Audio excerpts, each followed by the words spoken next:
ఈ నెబుజరదాను అనే వ్యక్తి బబులోను దేశాన్ని తీసుకుని వెళ్ళిపోయాడు.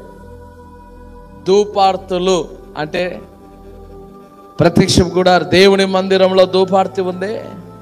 ఆ ధూపార్తిని అంటే పట్టుకొని వెళ్ళిపోయారు. ఈ ధూపార్తి పట్టుకొని వెళ్ళిపోయాడంటే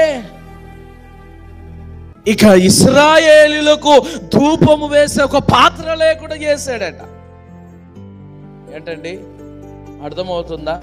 ఇశ్రాయేలీయులకు ధూపము వేసే పాత్రలు లేకుండా ఈ బబులోను రాజ సంరక్షక సేనాధిపతి అయిన నెబుజరదాను ఈయన ఏం చేశాడంటే ఆ మందిరములోనున్న బంగారు ఉపకరణములను ప్రతిష్ఠితమైన వస్తువులను పట్టుకొని వెళ్ళిపోయాడు. మందిరములోనున్న వాటి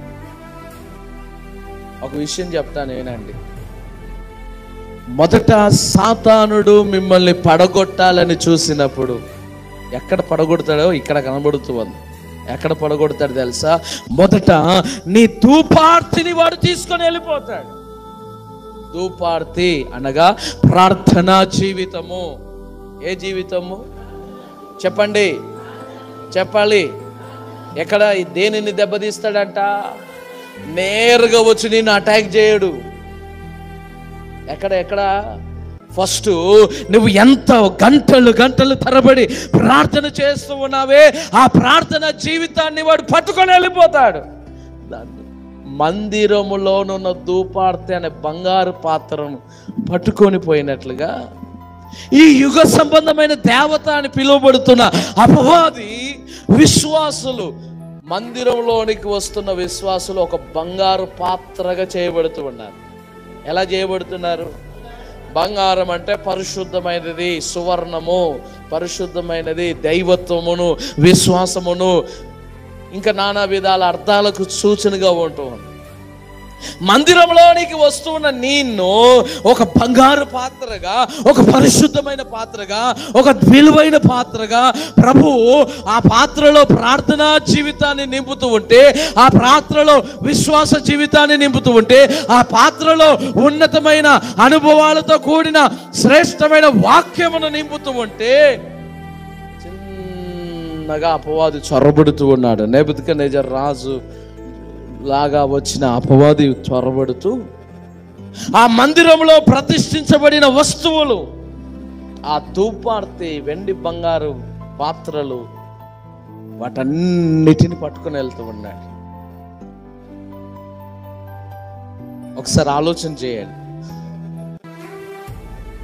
సాతానుడు నీ దగ్గరకు వచ్చి బంగారు పాత్ర అనే నీ ప్రార్థన జీవితాన్ని దొంగిలిస్తూ ఉంటాడు.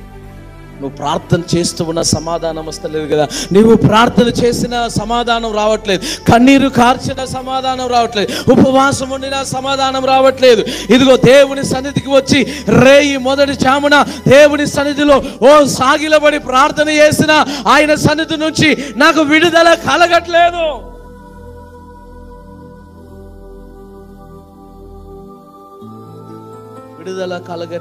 విడుదల కలగట్లేదని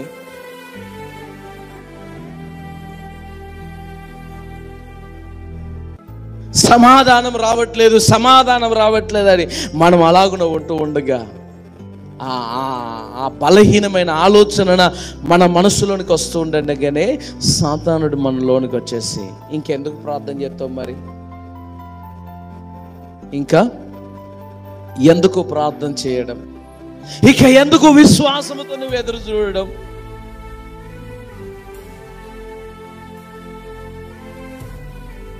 ప్రార్థన చేయకపోతే నేను మంచిగుంటావు తెలుసా? ఏంటిదట?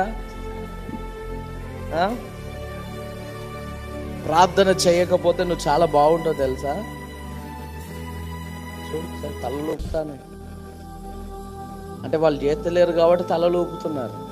మొదటిగా ఆ నెబుకద్నెజర్ రాజంట మొదటిగా యెరూషలేము మీదకి వచ్చి ఆ బంగారు ప్రతిష్ఠించబడిన వస్తువులు, మందిరంలో ఉన్న వస్తువులన్నీ తీసుకుని వెళ్ళిపోయాడంటే ప్రతిష్ఠించబడిన నీ అనుభవాలతో కూడిన నీ విలువైన జీవితాన్ని సాతానుడు దొంగిలిస్తున్నాడు. ప్రార్థనా జీవితాన్ని దొంగిలిస్తూ ఉన్నాడు. పరిశుద్ధమైన జీవితాన్ని దొంగిలిస్తూ ఉన్నాడు. పట్టుకొని వెళ్ళిపోతున్నాడు.